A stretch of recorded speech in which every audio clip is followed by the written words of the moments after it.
Okay, in this training module, you'll be learning how to drive this EMD-F7 locomotive in Santa Fe livery. The EMD-F7 is a 1,500 horsepower diesel-electric locomotive built between 1949 and 1953. In this F7 formation, there are A-unit and B-unit F7 locomotives. A-unit locomotives are equipped with cabs, and B units are cab-less locomotives that can be added as needed for additional power. More than 2,000 A-unit F7s were produced, and nearly 1,500 B units. These remained in service for many decades, as they were very economical to maintain. When you're ready to begin, climb aboard.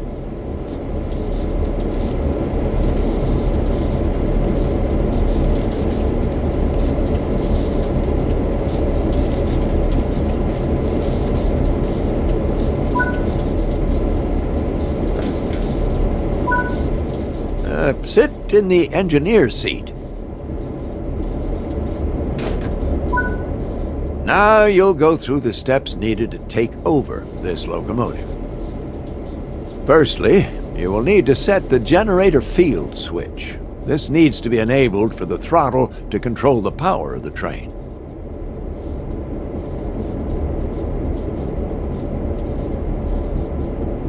Set the transition handle to the series parallel setting so the throttle will work correctly.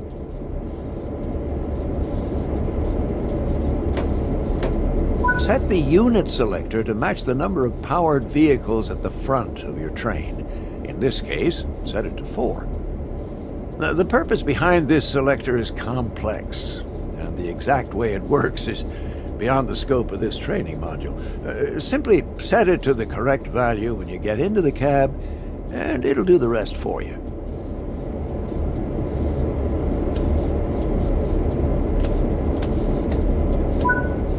This locomotive requires the reverser handle to be inserted before operation. The reverser determines the direction of travel. Switch the front headlights on. Regardless of the time of day or weather, all locomotives must have their headlights on.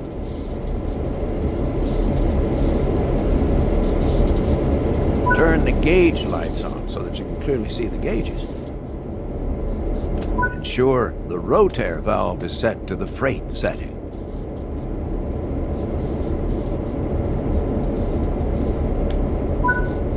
When getting moving, it's worth remembering the following sequence: independent on, auto off, throttle on, independent off. Let's go through that slowly and understand why. First, fully apply the independent brake. Now, this will ensure that regardless of anything else, your train won't move. Next, fully release the automatic brake. This will release the brakes on the rest of the train, but you won't go anywhere because those independent brakes are holding you. Now, apply a small amount of throttle and verify that power is generated.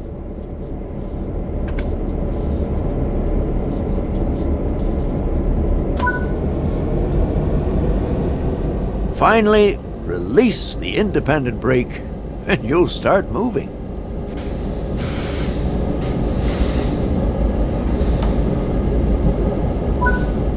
This is a great practice to get used to because it'll help you with 2 key areas. The first is that you verify that the train will take power before you release the brakes. You don't want to find yourself without power and having to hurriedly put the brakes back on. The second is that having power applied as you release the independent brakes ensures that you won't roll backwards. On steeper hill starts, you may even need to start with more power, and this is something you can practice and get used to as you find yourself out on the railroad. Coasting is a method used to efficiently maintain speed and reduce motor stress and maintenance requirements. Come to a stop in the indicated position using the independent brake. Independent brakes apply only to the locomotives in the formation and are much faster to apply and release than the automatic brake, which operates on the entire train.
Change direction with the reverser.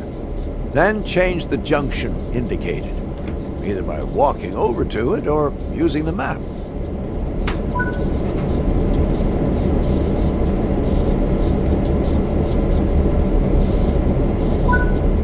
Before proceeding, check the two couplers are in the right position to allow for automatic coupling. Look at the rear coupler on your train and ensure it's open. Operate the cut bar if it is closed to release it. Next, walk over to the freight cars you're going to couple to and check their coupler knuckle is open too. Operate the cut bar here to open the knuckle.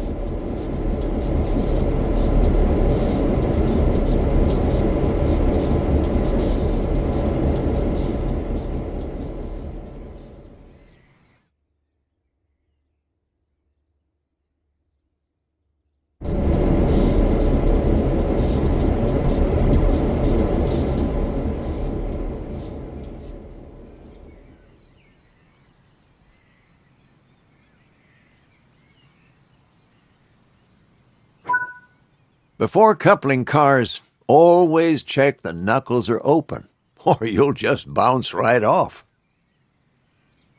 Okay, the junction is correctly aligned and the cars are ready to couple. Couple up to the cars by gently driving into them at a slow speed. And most freight uses automatic knuckle couplers, so they will automatically couple once they connect.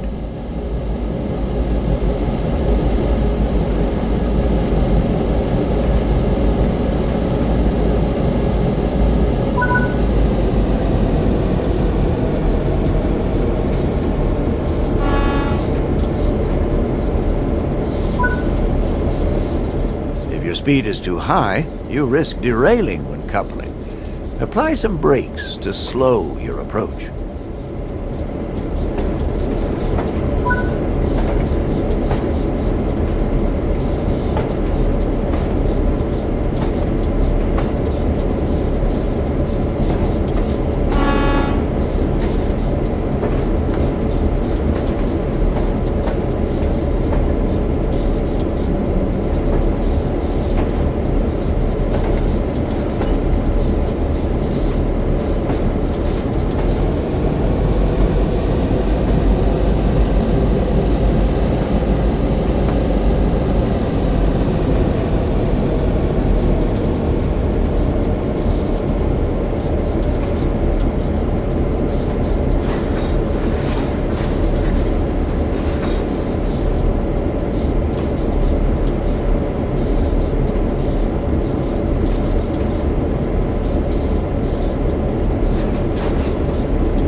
Hey, nice work.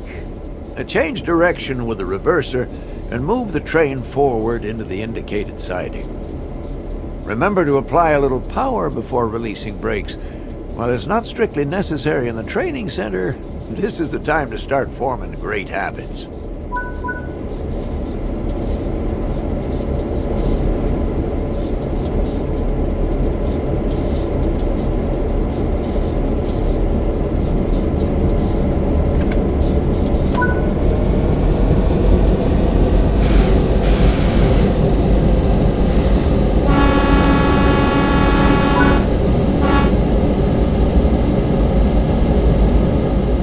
Since you have freight cars coupled, you should slow down using the automatic brake and get the extra braking effort from those freight cars. The automatic brake applies brakes throughout the entire train.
Uncouple the cars either by using the external camera or by walking to the cars on foot.